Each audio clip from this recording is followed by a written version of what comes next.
Hello everyone and welcome to our channel Beyond Techno. Today our session will be on history of the cloud. We often hear about cloud computing, which is essentially a distributed collection of remote servers. At its core, it is a way to use computers and store data over the internet instead of on your own physical hardware. Think of it like a public utility. Instead of owning a private generator for electricity, you simply plug into the grid and pay only for the power you use. Now, let's explore the history of the cloud. Is the journey from room-sized machines to the modern, invisible cloud happened in 5 major stages. In the year 1950s, called it as mainframe era or grandfather of cloud. During the period, computers were massive. It was like room-sized computers and the cost was millions. So only big corporations could own them. To save the money, multiple people connected to one beast of a machine at the same time using simple screens called dumb terminals. This was called time sharing, the first real example of shared computing power.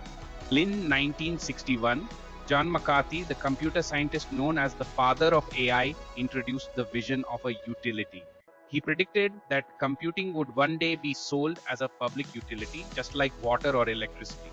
Then, in 1969, the first global network, the ARPANET, was launched as the early version of the internet. It proved that computers in different locations could finally talk to each other and share resources. In the 1990s, the internet expanded. Engineers started using a cloud symbol in network diagrams to represent this massive, complex web of connections.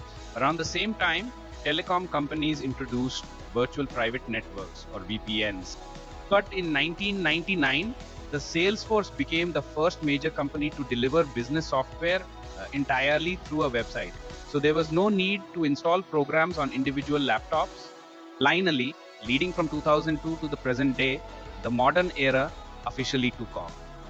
Amazon launched AWS in 2002 and Elastic Compute Cloud in 2006, allowing companies to rent computing power.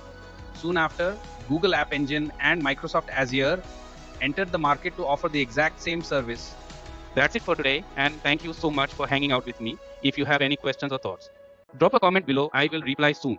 And please do like and subscribe if you like this video. It really helps the channel out.